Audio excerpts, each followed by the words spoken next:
Constructive Criticism is sponsored by Oasis Games. MTGOasis.com is the place to get cards for your next Magic event. Try them out with code CCMTG for 15% off of your first order, and use the code WouldThatBeGood for 4% off of every order. Want to support the show directly? Head on over to patreon.com/CCMTG to check out some awesome benefits and future goals for the show. Thanks for listening, and here's this week's episode of Constructed Criticism. Hello everyone and welcome to the Constructed Criticism Network. This network is here to help you improve at Magic the Gathering at every level. From Pauper Leagues to Top 1000 Mythic, we've got you covered. If you want to hear the entire network, head on over to our sponsor at PureMTGO.com, where you can hear each and every show, each and every week, and check out their sponsor, MTGO Traders, and tell them that the CCMTG Network sent you. Now sit back, enjoy the show. From YouTube, podcasts, and more, here's this week's episode from ConstructedCriticism.com. Hello everyone, welcome to the 399th episode of Constructed Criticism.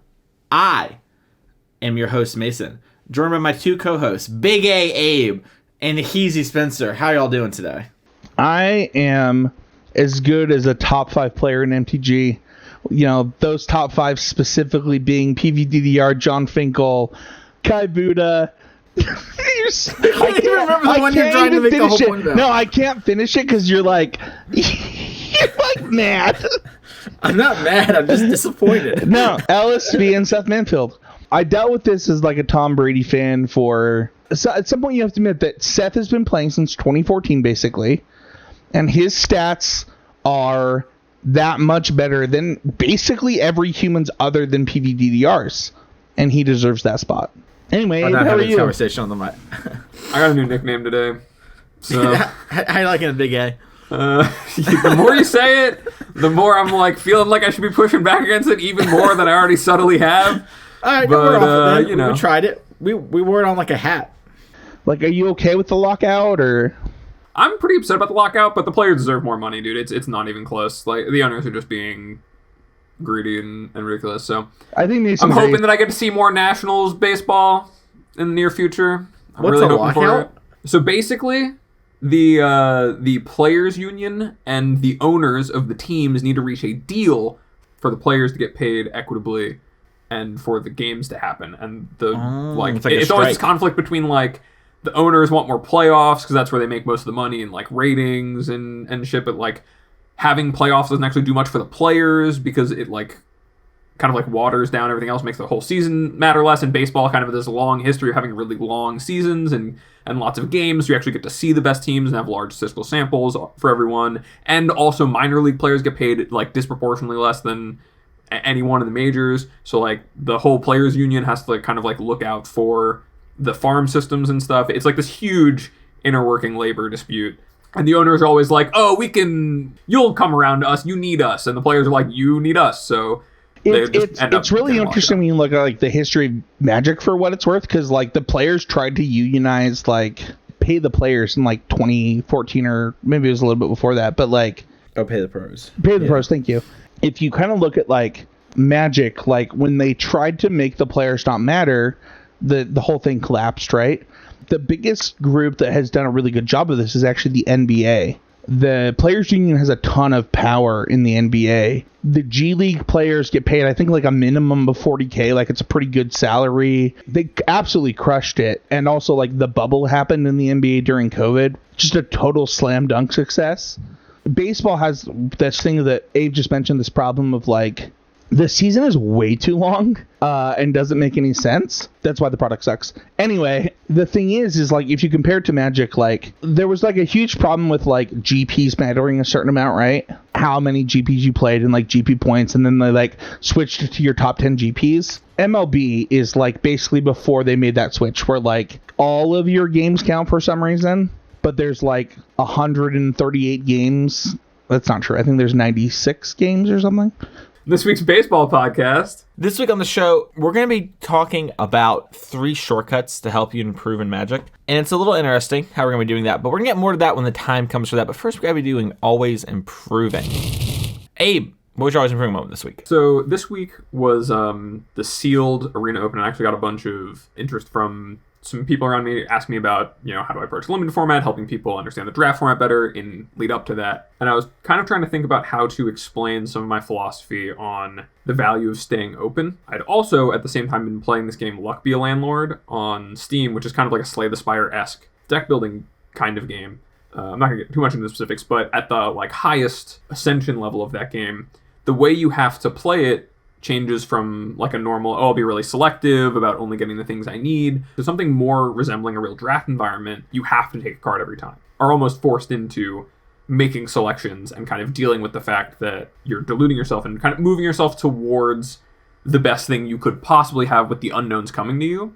And that analogy really helped me not only understand what was going on better there, but also just explain better why it is that I was proposing to people who had the same common ground as me on games like that, to why it is I was like, okay, you should probably consider making a pick to stay open here, because the value of taking this card that's maybe off color or has the highest payout in these other scenarios, you could shift colors into it, is actually worth it, even though current card that you're looking at is on color and would go in most of your decks if you're in blue. Taking this random red card that maybe is in the pack a little late could be better, because you're going to wind up with just a better deck overall if you're able to play it. Thinking about that through this other game, why is it that I'm taking these cards, and why is it that I'm taking the ones that I'm taking out of a much smaller sample, pushing myself forwards towards what I think is possible, and being able to put that the same way, I thought was pretty big for me. I really like what you just talked about, on the overall construction of your deck and how your deck presents itself and the game plan of it, because I think that one of the coolest parts about Sealed, I know you were talking about drafts just now, but in Sealed specifically, I actually think it has pretty great analog to Constructed, in that understanding your game plan in Sealed leads to more wins in a lot of ways that it does that in Constructed. I noticed that a lot of Constructed players were doing better this weekend than maybe your draft grinders. And I think a huge part of that is this ability to identify those specific things. I don't have a whole lot to add. I think that's really interesting, though, and it's cool to have those kind of moments. Spencer, what was your always improving moment this week? I ended up downstairs and playing mobile Magic the Gathering. I got pretty sick at the end of last week. Just found myself kind of on the couch in the basement. It's really funny if you kind of look at the timeline, but it might have been Friday night, I posted my mono white deck list in the Patreon Discord and said, this is free W's.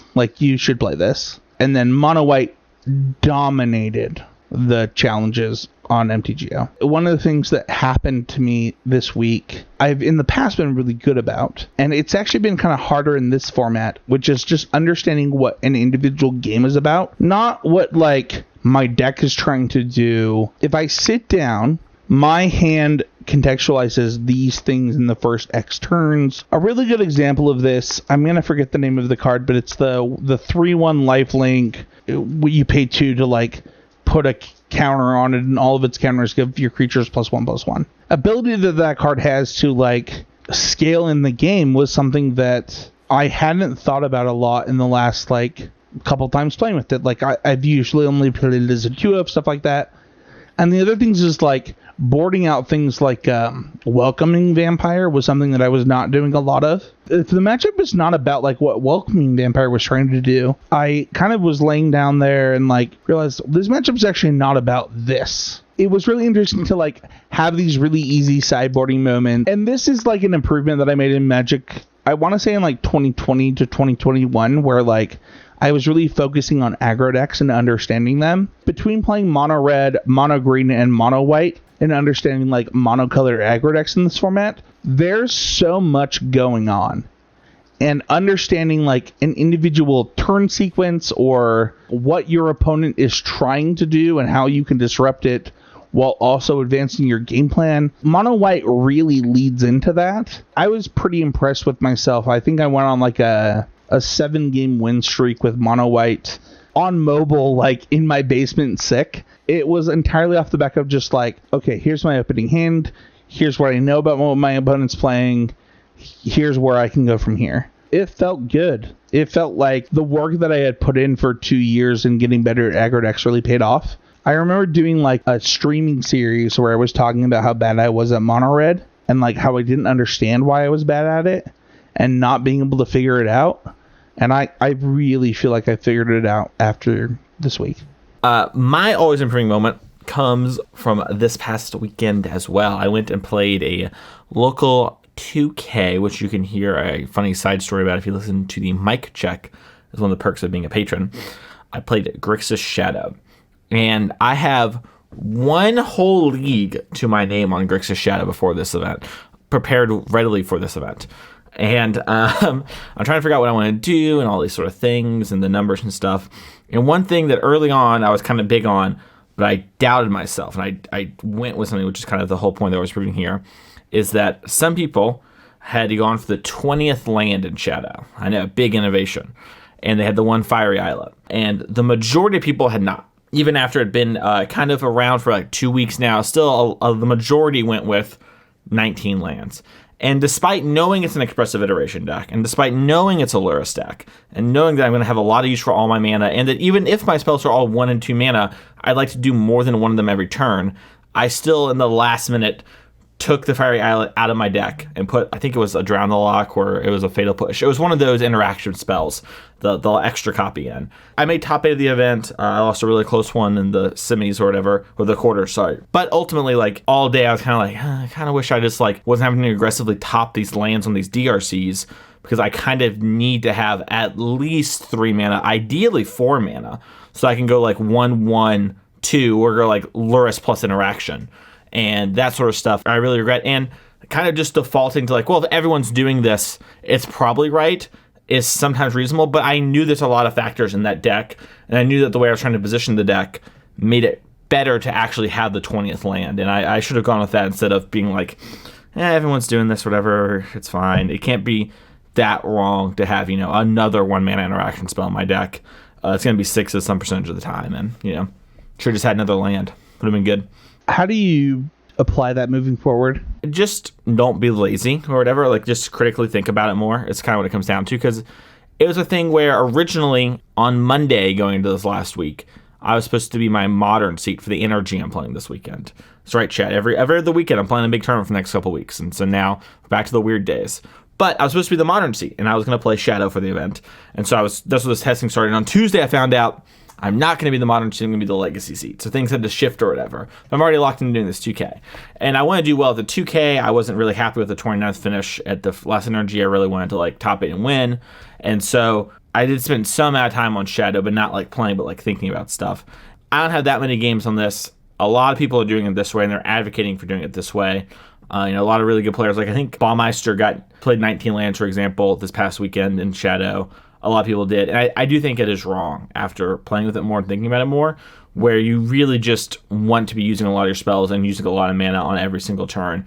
Having more lands is good. And I should have just been like, well, even though everyone's doing this, having like my deck play out like this is really good. And I fell for the trap of like cantripping for lands instead of cantripping for spells, essentially, and being like, yeah, with my DRCs and my expressive iterations and my baubles, I'll be able to move to the lands that I need. Instead of being like, oh, with these things I can move towards the like 1 and 2 of spells I have. I don't need to have like all the Drown the Locks. Like, it's nice in games where you have 4 Drown the Locks and you cast them all, you're typically pretty happy, but that typically isn't how games actually play out, especially in Modern.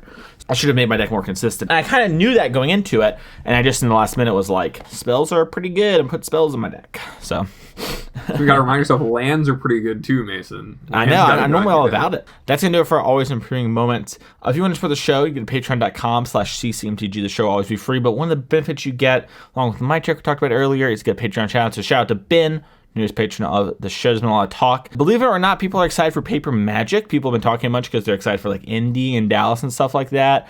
A little energy hype. So, some stuff's going on there. You get to be part of the Discord, and you get to ask a question, which we'll go over later in the show. But before we move on to our main topic and all that sort of stuff, Spencer, we need to do a little housekeeping. I want to rewind really quick just because I just want to. The show is growing again, and I just want to shout out Mason for like sticking it through during the COVID era. We're about to hit episode 400, and I don't know if I'll remember to say it during the show. I really appreciate you. And like, I obviously quit before COVID. Seeing like the reaction on Twitter, Facebook, on the Discord, obviously this is what you were hoping for the whole time. but you stuck through it, and I want to give you a shout out, and I want to give all of our new patrons a shout out. I get the excitement as like we're coming close to the end of a really crappy part of everyone's lives. I just want to give a shout out to Homeward Path, a podcast that reached over 100 episodes while on our network. Adam Spain, a local to Mason, who was doing this show, just driving home from work, recording a podcast, listened to me, changed their focus from kind of no focus into this MTG parenting competitive podcast. I love what Homeward Path became.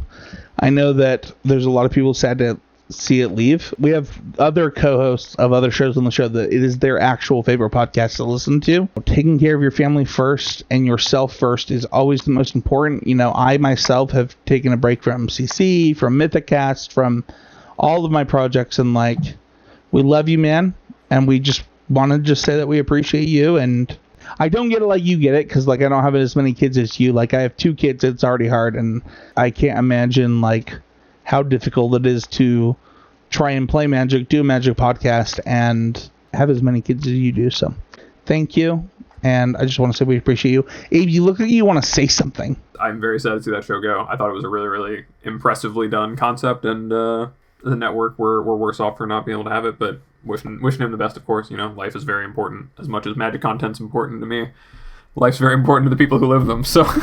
Taking care of your wife and your kids is like, especially for the podcast about being like an MTG parent, right? Like, this probably was always going to happen no matter who did it. I just appreciate that like Adam was honest about it and like, hey, I need to do this thing.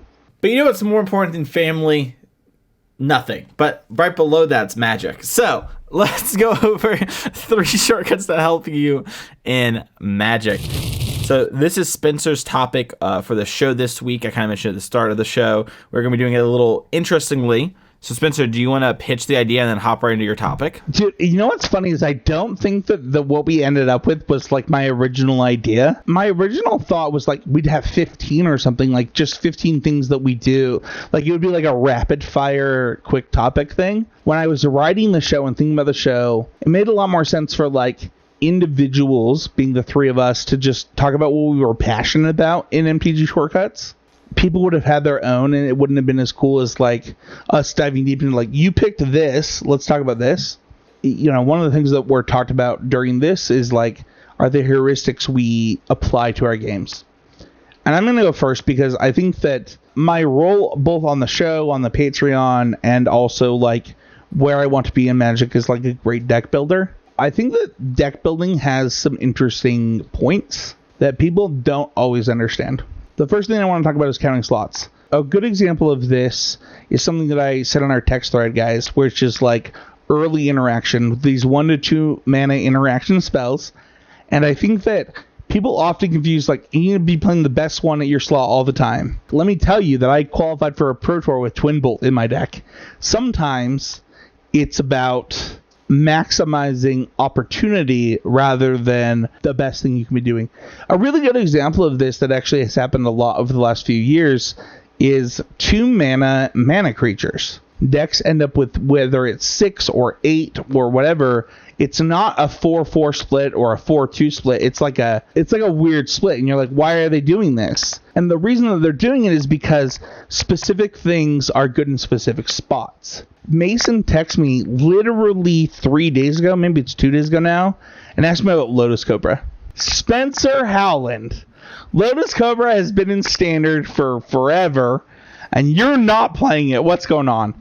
A lot of the decks I want to play Lotus Cobra in are snow decks, and so thus, what do I want to play, Abe? A little bit of Faceless Haven. That's not legal.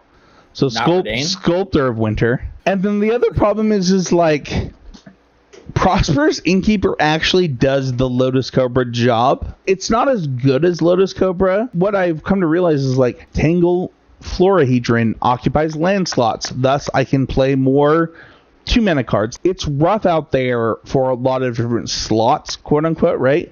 And when we're defining slots, like we're looking at cards that are occupying the same space. A good example of this from a recent deck that I've been promoting, Bloodchief's Thirst, there's this 1 mana black card that's an 0-4 that flips into a 3-4 menace. The Concealing Curtain. They occupy this early interaction slot, right? If I want a card against mono white, I actually don't care really if it's an 0/4 or a kill target creature. Where I care about that is if they're early 4/4s in things like mono green. Understanding that is like one of the biggest shortcuts that you can apply to. How many 2-mana ramp spells do I want? How many removal spells do I want in certain slots? One of the biggest criticisms of the deck that I qualified for the Pro Tour is Spencer has a lot of 1-ofs, 2-ofs, and 3-ofs in his deck. Why is that? It's like, oh, they're occupying the same slots.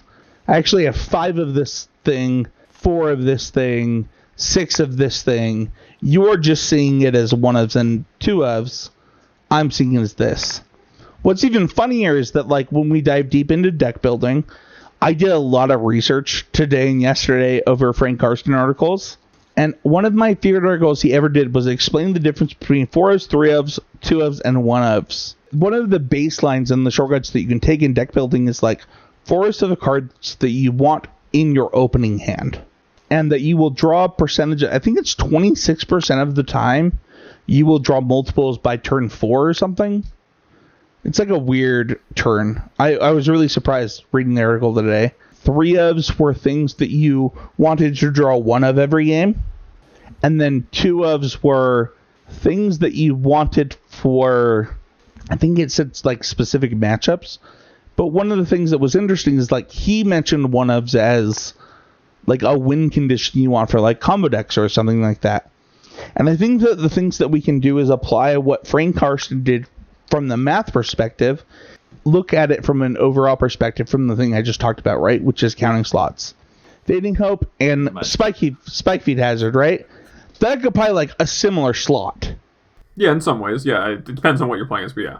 Defining your position on the slot and then defining on how many you want, right? Like we talked about those 2-mana ramp spells. Florahedron, or whether it's Lotus Cobra or Innkeeper or Sculptor of Winter. You have to decide, like, what are we trying to do in this slot? And then how does it apply to this rule of math that Frank has given us? The example that I'll use is the Twin Bolt example. I had a Twin Bolt versus I think I had 3 other 2-mana removal spells. And what I specifically wanted was a time in which I drew Twin Bolt against the Atarka red deck. There wasn't a difference really between the 3 damage and the 2 damage, except when the 2 damage was more important. When you look at what Frank has said about understanding how you want your cards, like what is a 1-of, Mason, to you? In a deck that doesn't tutor, typically my 1-ofs are 5-ofs. The other version of this other thing, right? Yeah, I did this weekend with Shadow, and a bunch of people commented on Twitter, and they were confused, but I had 3 Bolt, 2 Unholy Heat, 1 Fatal Push. 3 things that answer creatures that go big, and one of them was hedged more for Shadow and less for things like Primeval Titan. So I had 2 Heat, 1 Push that way. This is so great because this was actually a comment in our Patreon Discord. We literally won the challenge, myself, Mackling, and Quentin, playing Grixis Death Shadow. And after the event, we were like, we were not playing enough bolts. I think the thing that we ended up on is we wished that we had 3 Unholy Heats, 1 Fatal Push, 4 bolts. Understanding that those cards are occupying that similar slot is a shortcut in Magic. When you're building your deck, understanding that these cards are doing a similar thing, quote unquote, is going to help you. There's a really, really old mono-red heuristic about this. This might be too boomer for Mason, but I'm sure Spence will remember what I mean when I say the 20-20-20. The 20 lands, 20 spells, 20 creatures. Yes, exactly. That's context clues, though. That Mason would have gotten that from the context clues, and also I believe Mason has read that article. I haven't read that article. I can't read. Nice try, Sid. Like, the idea of the 20-20-20, for anyone not familiar, was this idea that, like, if you're building a mono-red deck, you're going to be playing 20 lands, 20 creatures, and 20 non-creature spells. That's the 1 pound this, 1 pound that, 1 pound that, the recipe.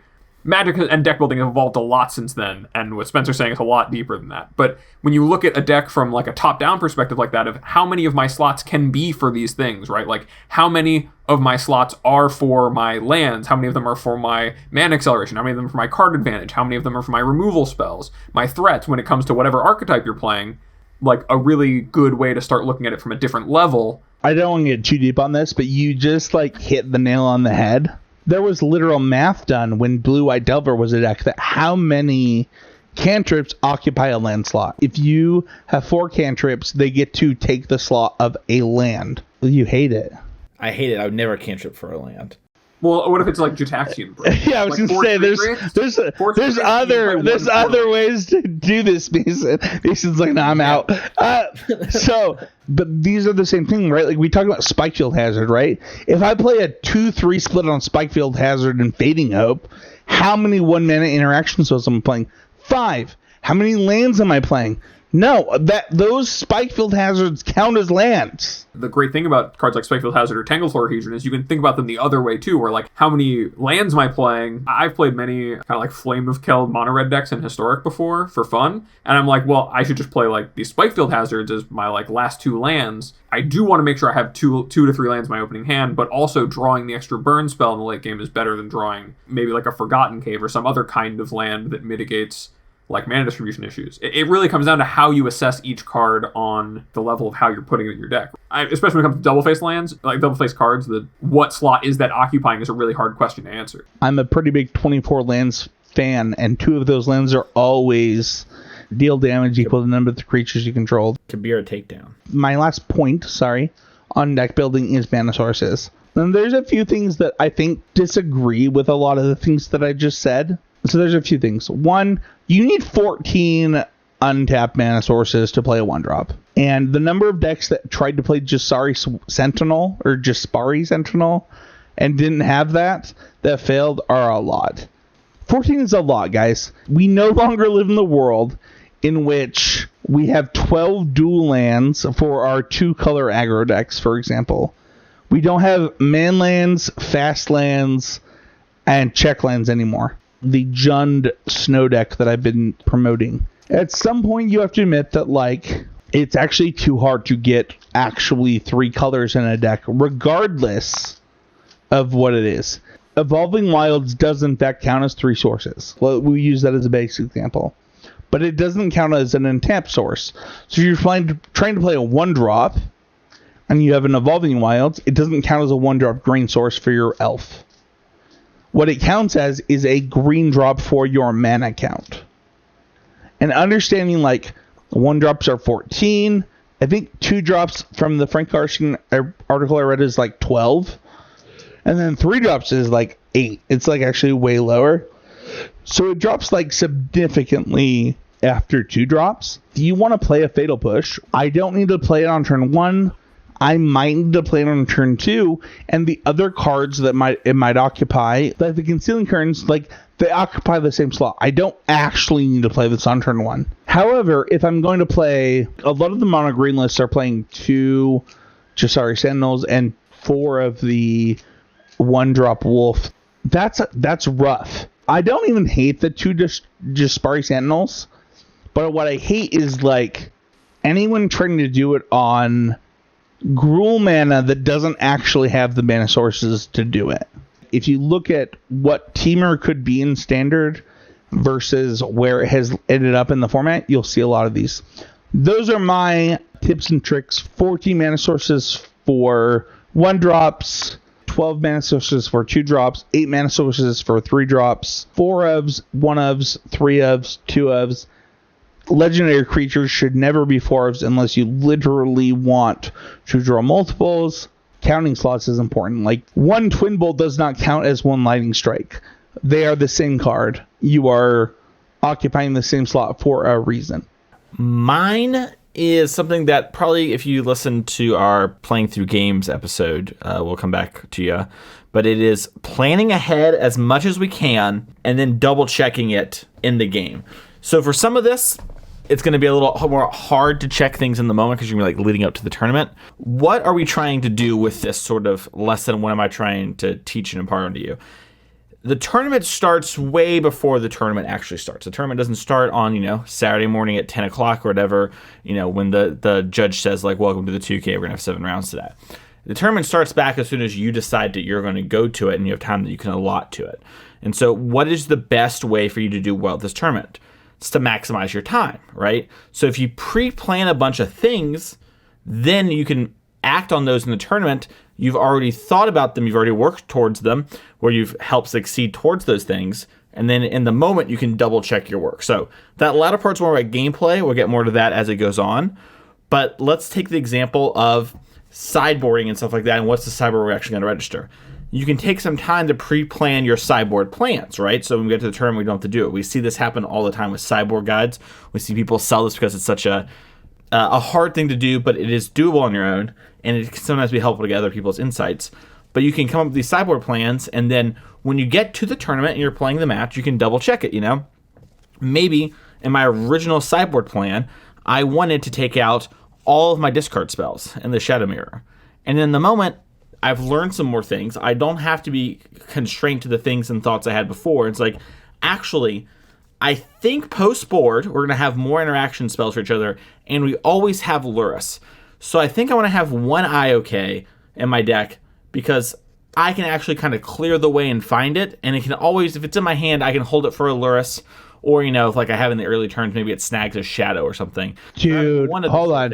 That's such good advice, and something I have not been doing in Modern. You keep in the one IOK because it's always worth. Yeah, companions change the game on that, especially. Yeah, that's unreal. I am, before Luris and Friends, 100% in like the Jund Mirrors, you take out all your discard spells, and now I am, you keep one in. And I could theoretically see 2 IOKs being in. But right now I've landed on 1. I'll pre-plan that so that when I play my Modern 5K this Sunday and I'm playing Shadow, I'll have a plan ready. You talk about Jund here, but like as a person that's played more Grixis Death Shadow over most of the Modern decks, you're going to keep in your thoughtseize because you're playing Death Shadow. I've been boarding out a lot of IOKs. What you just said might actually just be way better than what I was doing. I do think there's something to that. I think the board out all plan is not that good. Also, for its worth, listeners, all Thoughtseize decks are Jund decks when I talk about them. So I'm going to use the example a lot because I'm preparing and just played a tournament with Shadow. I'm going to say Jund or whatever, but I mean decks that interact on the battlefield and use Thoughtseize as one of their key ways to push through spells or interact with you. I'm sorry for that. I'm going to make the mistake. I'm going to try not to. But I realized that I said that only when Spencer mentioned speaking of Jund, because I was like, I didn't speak of Jund, and then I realized I did the thing again. So you could come up with your sideboard plans and do that sort of thing, right? And then you have those plans pre-made, and then when you get to the tournament, you can check it in the moment, like we just mentioned with the IOK example. You can do this for other things too when it comes to like, what do I want my interaction mix to look like, right? Definitely somewhere in my 75, I want 2 fatal pushes, right? I want to have an answer for Shadows and Hammers. I want to have some number of Unholy Heats for like Murktide Regents. I want to have some number of Unholy Heats for Planeswalkers like Teferi 5. I want to be able to answer that. You're going to see at a local event, Rhino, stuff like that. And I think that I want some bolts this weekend. So when you have all of those sort of things, you can kind of pre-plan and be thinking about that all the way. So when it gets time for deck registration the last minute, you've not having to sit there and stress how many times has anyone ever played a tournament and someone's across them saying like, ooh, what should I be doing, whatever. It's fine to have those last moments where they're like a little indecisive, but if you pre-plan and thought about it a bunch, even just in your spare time, it'll become a little easier to make those decisions, and you kind of know what your game plan is going into the tournament. Now on to the thing that we did a whole episode on. I'm going to rehash slightly here. If you are playing a deck in the tournament, you know you're going to play the deck. And even if your composition of Fatal Pushes and Holy Heat and Bolts change, you do kind of have a general idea of the cards that are going to be in your deck on game day. Maybe you're going to figure out some 6 sideboard tech like Run Afoul right before the tournament, and now you're ready to kill Murktide Regents. For the most part, you're going to know. And so you can pre-think about how you want to play out things and the kind of hands you're willing to keep and not willing to keep in matchups you're willing to have. You're not actually in the dark, especially in Modern anymore, when you make your mulligan decisions, right? Your opponent has a companion. You now know something about their deck. If they reveal Kahira, they're either Belcher or a control deck or an elemental deck, like a hardcore elemental deck. Those you have good information. Or maybe they're a dinosaur deck and you prepare to get destroyed. These are the things that can happen. If your opponent has Luris, Burn, Mill, Shadow, Hammer, these are all things that they can be, and you know that you're going to want to leverage your 1 mana interaction spells because all those decks only know 1 mana spells. Yorion, you know that your opponent's going to go for a longer, grindier game in some aspect. So having a hand that maybe, can take advantage of that or is bad against that, you now know and can make your decision. You can think about all these sort of things and think about the kind of range of hands you can keep. On the episode, we talked a lot about how I would play out these examples and I would have I have these 7 cards in my hand and this is what the board looks like and my opponent plays an Eidolon. What cards am I willing to pitch to Solitude? What cards am I not? So that when I get in the moment, I have that decision pre-made. I've pre-planned it a little bit. And I'll double check it in the moment, but I'll kind of know what my range of things I kind of want to do and how I want to orchestrate the game. Because it's not actually playing turns, you're playing a match. And you're playing the whole game and you're orchestrating all your moves towards your end game. You should have a winning image, which I'll talk about a little bit more here in a minute. You can just think about 7s that you can keep. Think about 7 cards that your Death Shadow hand can have. Okay, is this a hand I would keep? All right, would I keep this if my opponent reveals Luris? Yorion, Kahira, no companion. That's a lot easier to do. You see people do this all the time at tournaments. They just shuffle their deck and draw 7 cards and talk about it. You can do that at any point. You can do it in the shower. You can do it anywhere. You can literally, if you wanted to, there are websites where I think Goldfish has it, but it's like draw sample hand. No, sorry, it's the Magic. It's the M2GO5 website that has draw sample hands. Just go there. You just make a bunch of sample hands.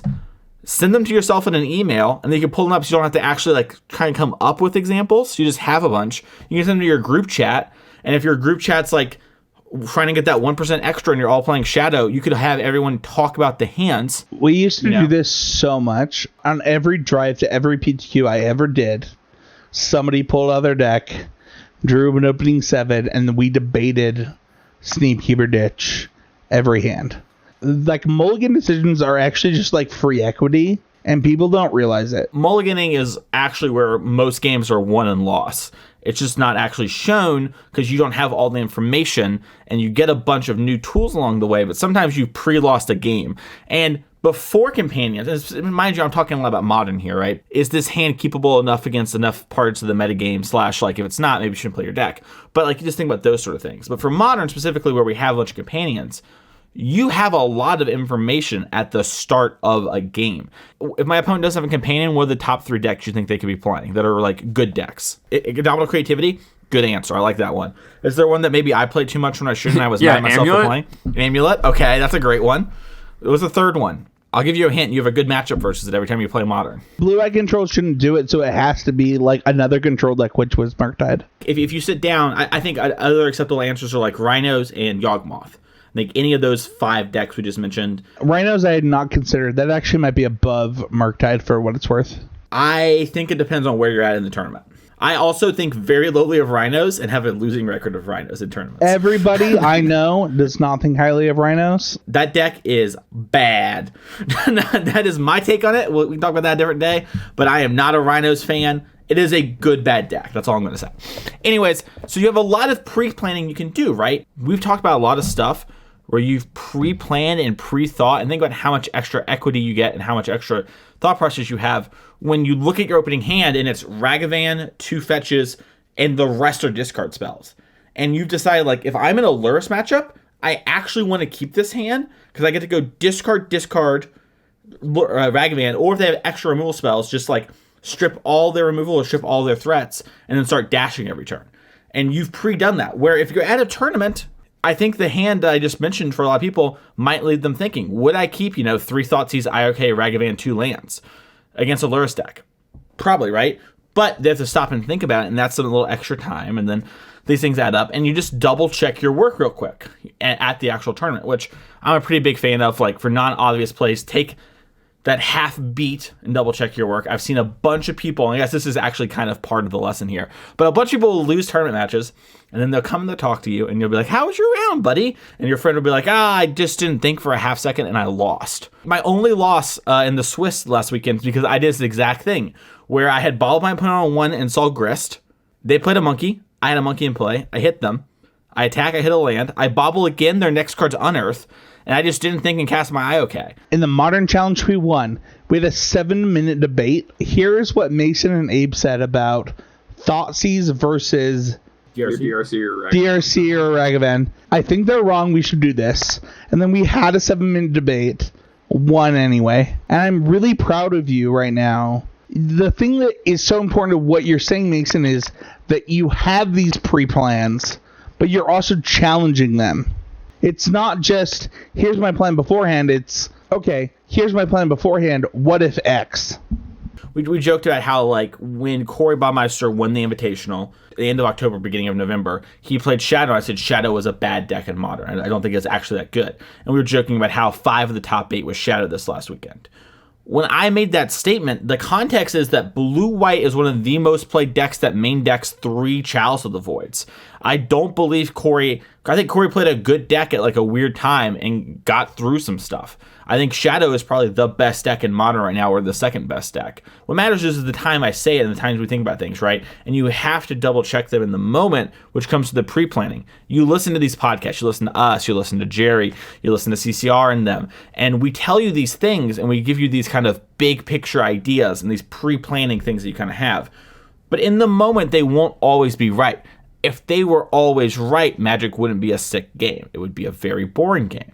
You have to kind of challenge these things, and the pre-planning just lets you have more information and thought about it more critically, so that when you get in the moment, you're not having to start from square zero. Like, oh, I'm actually a little bit into this, or I've turned this over, or like Spencer's example, it's like, hey guys, I know that Mason and Abe said this, but I think they're wrong for these reasons. We should do this. And in a tournament, you're probably not going to actually have 7 minutes. You're not a moto.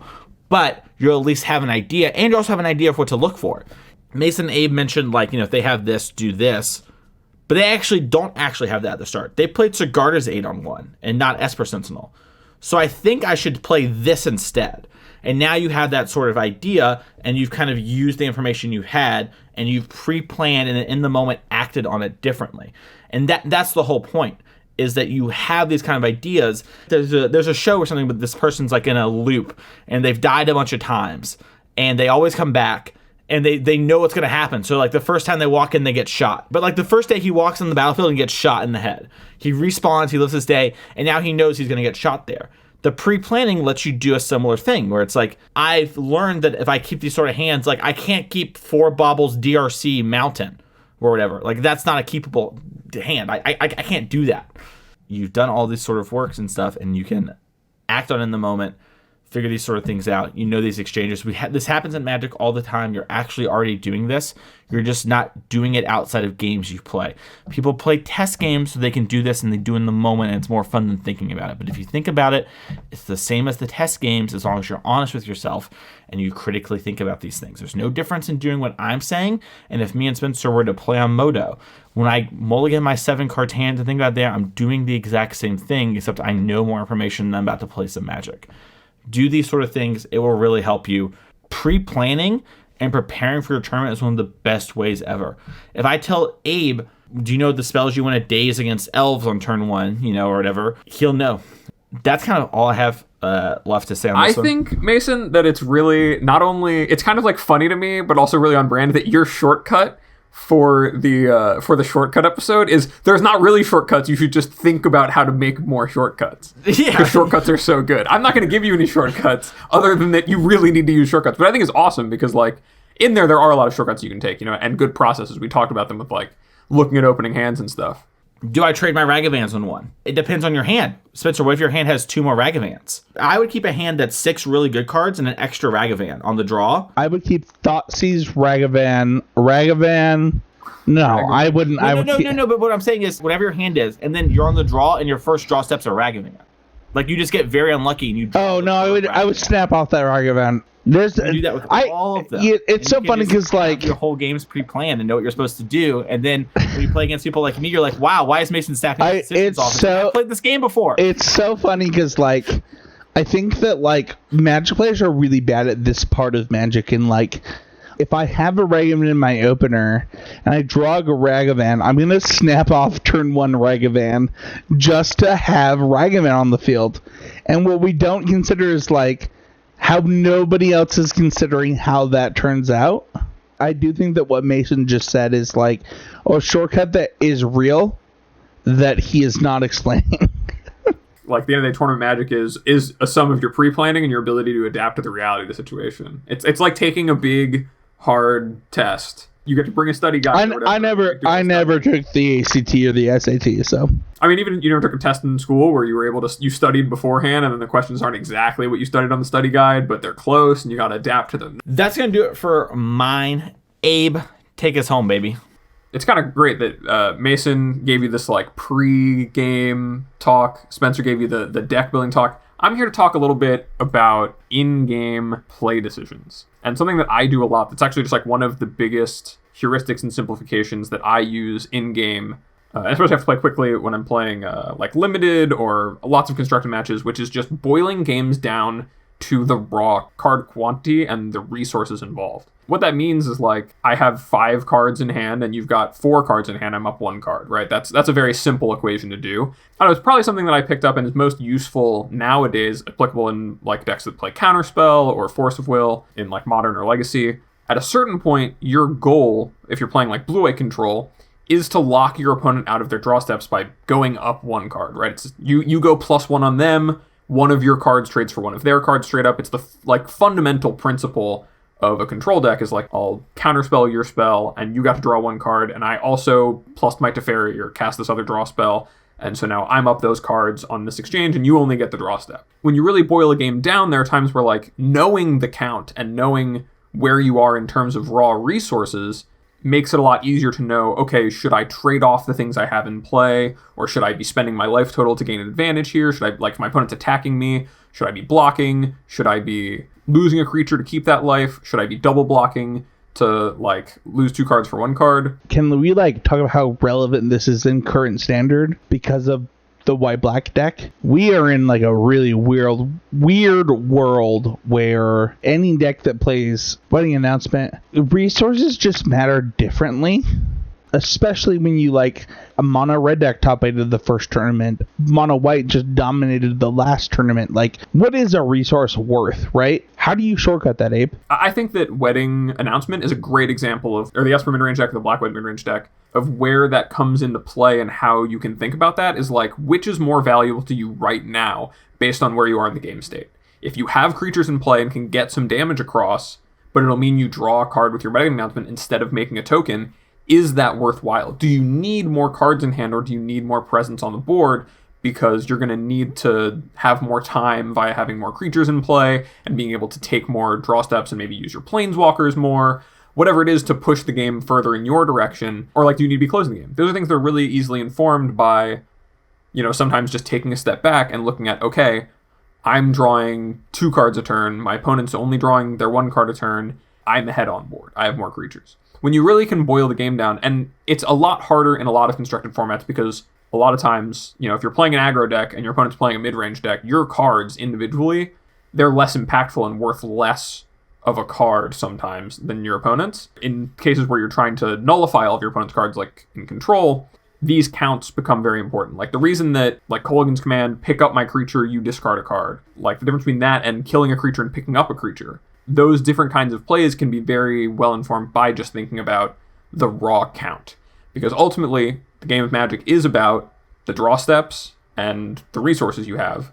And when you're able to take time to boil it down to, should I be trading this card for a random card in their hand so I can slowly run them out of resources? And like, should I trade off my 2/2 for their 2/2? Or do I need this because I'm going to need life points later to have more time and more draw steps to my better cards? This led into both what Mason said and what I said. Mason talked about like the value and like the adjustment, and I talked about like the overall game plan, right? I went in with game plan, Mason went in with adjusting, and now you're saying like we've done both of those things.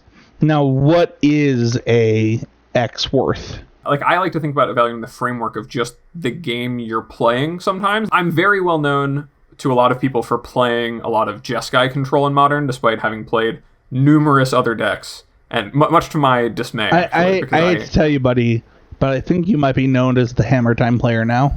It's kind of nice to not feel like I'm a control guy to most people anymore. Why does that upset you, Mason? You don't want to be known as the Adeline guy now. I watched someone play Adeline into a dress down format. It was just like, nice deck, idiot. The people love to put players into boxes. I've played 5 different decks in the last 5 big turns. Titan guy? No, is that Amulet Titan guy he's over like there? the most Amulet guy, which for no reason makes any sense. You know, I think Mason's SCG top 8s consist of like Amulet and Gates. I lost on winning for top 8 playing Gates. I never even did well with like Green Black Snake, and like Mason made like a meme that like people messaged me about Green Black Snake like an inappropriate amount.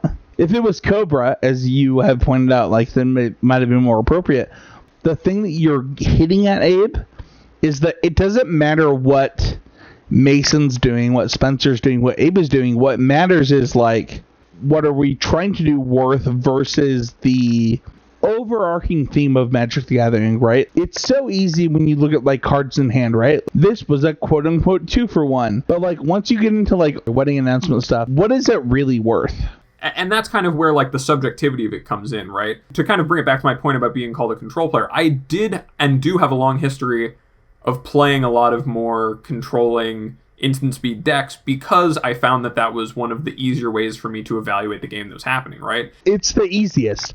As somebody who like, it was like the blue-white control player for 3 years, it is so much easier to like decide if you want to answer a spell than if you want to play a threat. Yeah, like at a certain point you cast your Supreme Verdict and then you untap in a safe position. You're like, okay, now I have 6 cards in hand because I've resolved the Sphinx's Revelation, and you have 2, and now my 2 counter spells invalidate those 2 cards, and your draw step, if any of those are a land, I've won the game now.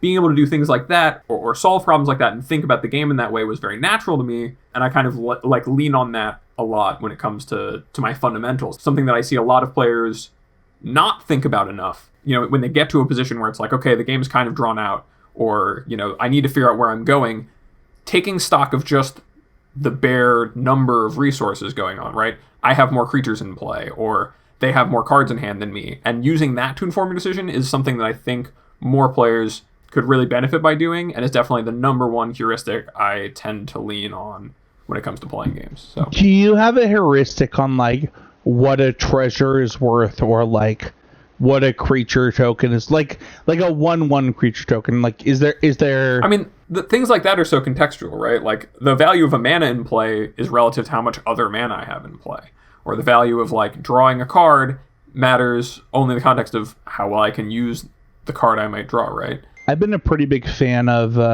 is it Prismari Command, the one that destroys an artifact, is too. I've destroyed a lot of treasures with that card. I've won a lot of games too. Cold. It honestly feels like that, Mason. I understand that, like, okay, if you're on this mana, this is what's going to happen to me. What I love about your point, Abe, is that it like goes back to Mason's point and my point. If the game plan is about X, let's not let them do X. If their deck consists of X, let's make X hard for them.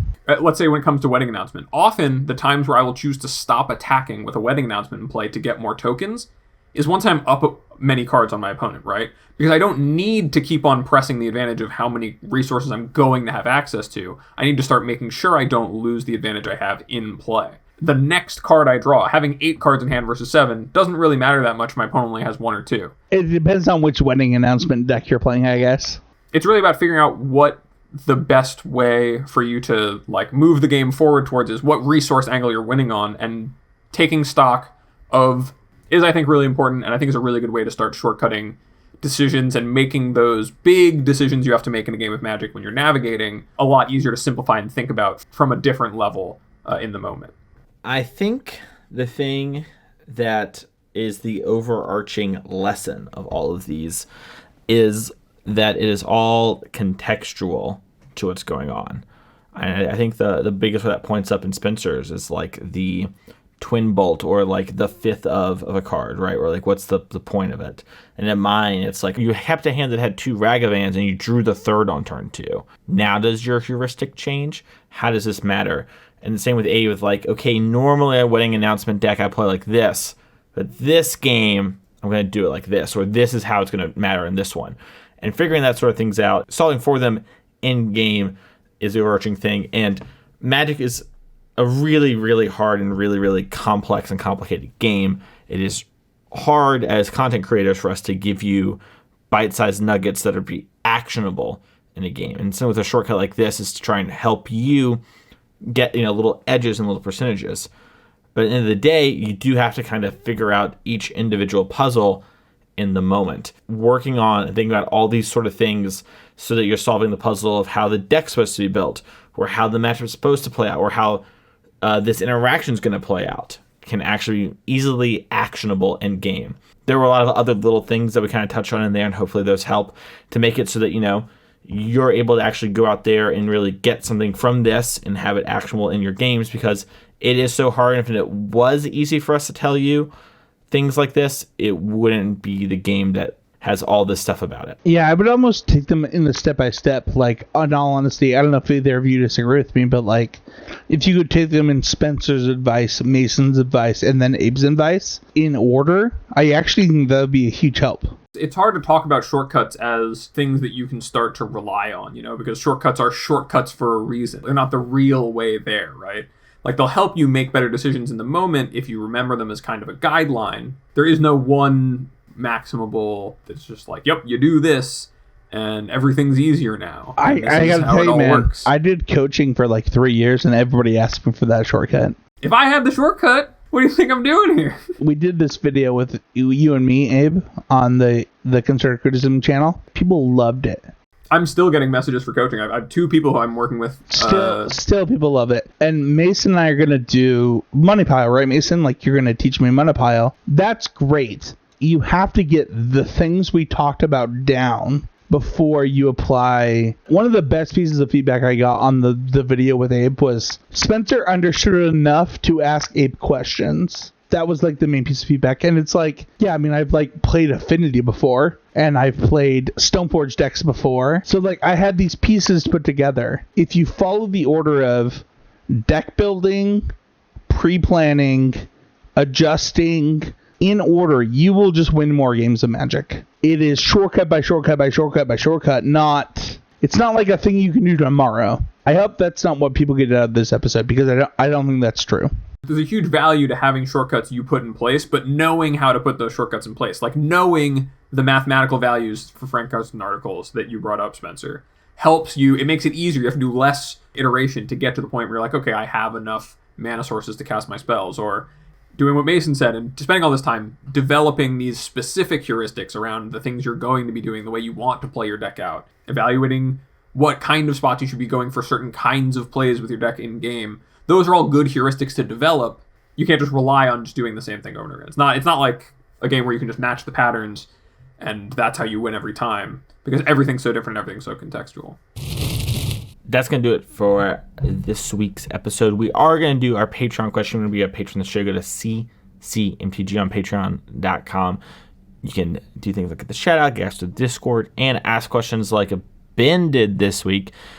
Ben asked, when testing for a tournament, how many games do you test before making changes? For example, I'll usually play 3+ leagues on MTGO, then go over the notes of the matchups and make 1 or 2 changes and retest. But I'll have the habit, mainly on Arena due to speed of matches, of having a bad run and changing too much. Personally, when it comes to this, I will make changes about every league, in part because if I'm playing them, I have already where I've thought about a bunch of stuff and I kind of want to see them in the moment and see if there are things I was missing. That's not to say I always change a card every league, and I've definitely, if you've seen my streams, we've played the same amulet list, 9 days in a row, never changing your card. And we've also played Gog, where we change a card every single league, not even full of 5 matches, we 2-0-2 and we drop. It really matters so much more on what's trying to go on. And I think you're never going to play enough games to actually get enough information on any of these changes. And it's the classic Ellen Bogan quote of figure out the information from non-sufficient data. With that being the case, I kind of think it's much more I will change it when I need to, because playing 3 leagues is not that's the sauce and now I've got enough context. I feel like I can often tell stuff after playing a matchup 1 or 2 times, if it's going to be good or not, assuming the play patterns play out the way that I'm thinking and not differently. The last point you just made is exactly how I feel. This matchup either plays how I think it will play, or I need to make adjustments. I am the type of person that I play events on Arena rather than playing ladder pretty often. there are so many times on Arena where I just want to concede after a 2-0 because I've already made my money back to change my deck. And you're like, Spencer, you're 2-0, you want to change your deck already? I'm like, yeah. Like, I've already realized that something that I thought was true was wrong, even after I'm winning. I think that people think that it's a trap to change your deck after a short number of matches. But I think that Mason's point in the main topic of the episode, if you thought X didn't happen, and also, like, you could consider Y number of scenarios where X didn't happen, you're probably wrong. And you should change your deck. Whether it's your sideboard plan, whether it's your main deck plan, like, I have a really weird mono white list. If you're a patron, I encourage you to play it. I literally think I have the best mono white deck in standard. But I do think that, like, so much happens between games, understanding how, like, the hive mind considers things and how you consider things, that I think it's pretty okay to change things between leagues. I know that that's like a 5-0 kind of thing for MTGO. That is an appropriate amount of time to consider those changes. If you're playing 3 leagues on Moto and then making notes of your matches and then making 1 or 2 changes and doing that again, you actually have a really good process in place, it sounds like, where you're evaluating things going on in your games, you're looking at what cards matter and what don't, and then trying to adjust to, do the things that you want to do more and the things that you don't want to wind up doing less, testing that. But what I think that you might benefit from doing if you feel like you're like making too many changes when you lose, you might be doing too many changes, is actually you instead of evaluating win based more, on Abe. The fix for this is winning more, so that you're making changes. No, it's not. It's actually actually that you should. I'm just kidding. Just joking. You should be looking at the problem differently, right? It's not about your win rate that you should be caring about when you're playing these leagues to learn. It's that you should be worrying about making the deck that's going to win the most. And that means you should be spending time making changes that try out more new things, right? If you're changing 1 or 2 cards, the amount of difference that's going to have on most of your games, if you're just changing like 1 3-drop for another 3-drop in like 1 or 2 copies, or putting in a different 5-drop or whatever in your mid-range deck, that's not going to change a ton. But if you are changing something drastic, you're like, oh, I think Elite Spellbinder is bad in mono white, I'm going to go back to playing Skyclave Apparition or whatever. Or like, I'm going to play Brutal Cathar. I'm going to change something foundational and find out how that plays and use that change. Make a more drastic change, play a little less maybe with it to get more information about more other things, and then kind of aggregate how you felt about those games. That's I think the most ground you can gain in your process by doing that. I think one of the biggest gains you can make in Magic goes into what you just said, Abe, where I won this match so easily. Like, it was unbelievably easily that I can make sacrifices for something else. And understanding, like, where I can make those sacrifices that don't, quote-unquote, matter to an individual matchup, and then matter more to the long term of, like, the process and, like, what my deck is. I actually think Hammer Time is a really good example of this, where, like, whether it's the equipment package you're playing or the sideboard cards you're playing, like, you get a lot of opportunities to, like, say, this is what matters, here's what I'm attacking, and then let's go from here. If you just, like, three cards in a hammer list, for what it's worth, because of the number of tutors you play, because of the way that the deck plays out, like, it's a pretty big deal. I actually think Mono Green Aggro, weirdly enough, is a really good example of this, where it's like, okay, what are the most important cards in the format? And then what are the most important cards to make my draw happen? I think both of them have this, like, really clear linear progression of this makes this thing matter, and you need to either adjust towards that thing or away from that thing according to the format. It's all about which cards you're changing, right? If you're changing something foundational, you're going to see more change and learn more than if you're changing something like at the fringes, right? If you're changing your removal split, like changing what your 5th copy of a removal spell is, or the 4th copy or whatever, you're going to see less return from that than if you change what your core plan is. And so playing 15 matches of a deck on Magic Online is a lot, and you're probably getting good information, and I think you should just focus more on trying to get more out of the things you're learning and maybe take more steps towards, like, evaluate what you're changing more, not necessarily, like, worry about if you're winning or losing, but what the structures are that are making that happen. that's going to do it for this week's episode after the short YouTube comment, because we do also pull a comment from the YouTube every week. But this next one is a spoiler, and we're in no spoiler zone. And it's from Patty and says, almost to 400, any fun plans? And that's next week's episode, baby. One of the reasons I quit CC was episode 300. Whatever you guys want to do, I'm down. Let's do a podcast. That sounds so fun. I had so much fun this week. Let's do it again next week. Yeah, that sounds great, guys. Mason rubbing his face there was so great. He's like, yeah, we do that every week, Spencer. Yeah, it's awesome. Yeah. Mason, don't you think it's awesome? It's so radical, What, my God. you actually, you know how to do it. You actually don't need any pressure. Like, I did not expect to get 100 episodes of this podcast. You could not have convinced me that we would get that far. Mason made 200 really special for me. 300 was a huge letdown in like where the podcast was at, where I was at, where Magic was at, and like I have no expectations other than thank you to everybody who's still listening. From the feedback we've gotten this month, we're in like a really good place.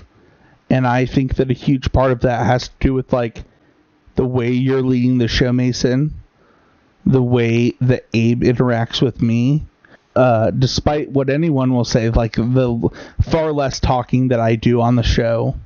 And I appreciate you too. And I'm really grateful that I could be part of this. Big A. I think I speak for Big A and I when I say.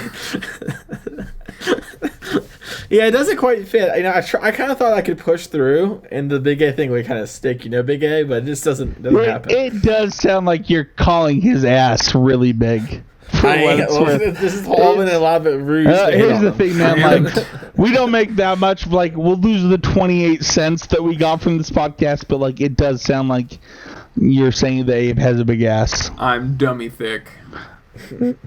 I am dummy thick for what it's worth. And with that, Mason, take us home. If you want to find us, you can find us each and every week here on CCMTG. You can find Spencer over on Twitter at Spencer13H. You can find him on the Need to Nerd podcast every other week. And the corresponding other week, you can find him on Mythicast here on the same feed. If you want to find Abe, you go to Tree of Tales. Wait, well, can I ask why you picked that artifact land? So I was going to call it Vault of Whispers. I had everything drawn up, all of the branding, the post written, and everything. And then, as I was falling asleep and thinking about artifact lands, I went, Tree of Tales is a 10 times better name in the same cycle of cards, and had to redo everything the next morning, and then launched. So that's why it's Tree of Tales. It's a place for people to share their stories about playing competitive Magic in a time where those stories are getting harder and harder to find. So there was a time where a constructive criticism that got 3,000% increase in listeners and page views. And what happened is some Magic person reviewed podcasts and said that constructive criticism was the best name in history of podcasts. I've already literally physically been in the same room with Todd arguing about the fact that we used his blog name that didn't exist for 5 years. But Tree of Tales is a great name, and I was curious why you had it, even though Mason just looked at me like I was a dead person. I guess it happened before the show. I just remember being here. I also have got to use the bathroom. And so, Abe, what's your Twitter handling? Because I can't remember, and I'm going to sign us out. Tree of Tales MTG for the blog. I said last week we got the first things out. I have been kind of swamped with other things, so this week, things will be coming out. You can also find me on Twitter, twitter.com/morenothings. And yeah, that's it for me. Awesome. We'll see y'all here next week for episode 400 of CCMTG.